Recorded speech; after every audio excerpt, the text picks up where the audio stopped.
জাহান্নাম থেকে বের হবে না তিন শ্রেণীর মানুষ। নাম্বার 1, যারা শিরিক করে মারা গেছে তারা জাহান্নাম থেকে কোনোদিন বের হতে পারবে না। মানুষ পূজা করেছে, আলেম পূজা করেছে, করে শিরিক করেছে, এজন্য তারা জাহান্নাম থেকে বের হতে পারবে না। আল্লাহ বলে দিচ্ছেন, অন্য যত পাপ করুক না কেন, শিরিক না করার কারণে আল্লাহ রাব্বুল আলামিন তার যাবতীয় পাপকে ক্ষমা করে দিবেন। কিন্তু ক্ষমা করবেন না শিরিকের পাপ। শুধু তাই না, কেউ যদি শিরিকে আকবার করে মারা যায়, তাকে জাহান্নাম থেকে বের করার কোনো পথ নেই। রাসূল সাল্লাল্লাহু আলাইহি ওয়াসাল্লামকে বের করবেন জাহান্নাম থেকে?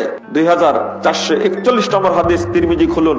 সাল্লাল্লাহু আলাইহি ওয়াসাল্লাম বলছেন, ফাখতারতু শাফাআ লিমান মাতা লা ইশরিক বিল্লাহি শাইআ। আমার সুপারিশ তার জন্য কার্যকর হবে যে ব্যক্তি মারা গেছে অথচ আল্লাহর সাথে কাউকে শরীক করেনি, আমি তার জন্য সুপারিশ করব। যে তাহলে যে ব্যক্তি আল্লাহর সাথে শিরিক করে মারা গেছে, আল্লাহ নবী কি তার সুপারিশ করবেন? সুপারিশ করবেন না। আরেক শ্রেণীর মানুষ আছে, আল্লাহ নবী তাদের সুপারিশ করবেন না।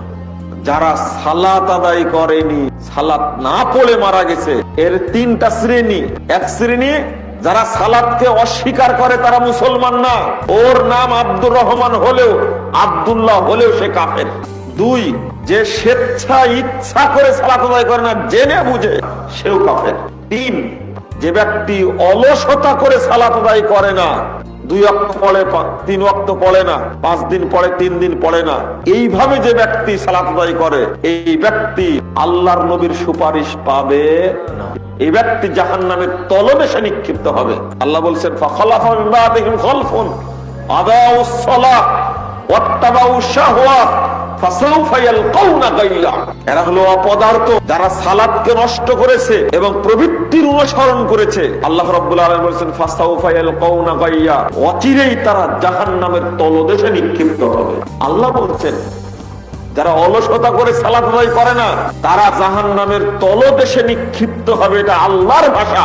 আল্লাহ রাসূল সাল্লাল্লাহু আলাইহি ওয়াসাল্লাম বলেন, কামান তারাকাহা ফাকাদ আশরাকা। যে ব্যক্তি সালাত ছেড়ে দিল, সেই ব্যক্তি শিরিক করলো। 1080 নম্বর হাদিস, ইবনে মাজাহর মধ্যে আছে এই সনদে। বোঝা যাচ্ছে যারা সালাত পড়ে না তারাও শিরিক করে। তাহলে তারা কি জাহান্নাম থেকে বের হবে? আল্লাহ নবী তাদের জন্য সুপারিশ করবেন।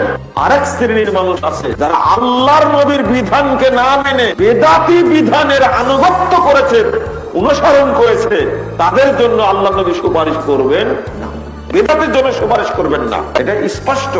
এই জন্য আল্লাহ রাব্বুল আলামিন বলছেন, ওমা হুম বিখারিজিনা মিনান নার, তারা জাহান্নাম থেকে বের হতে পারবে না।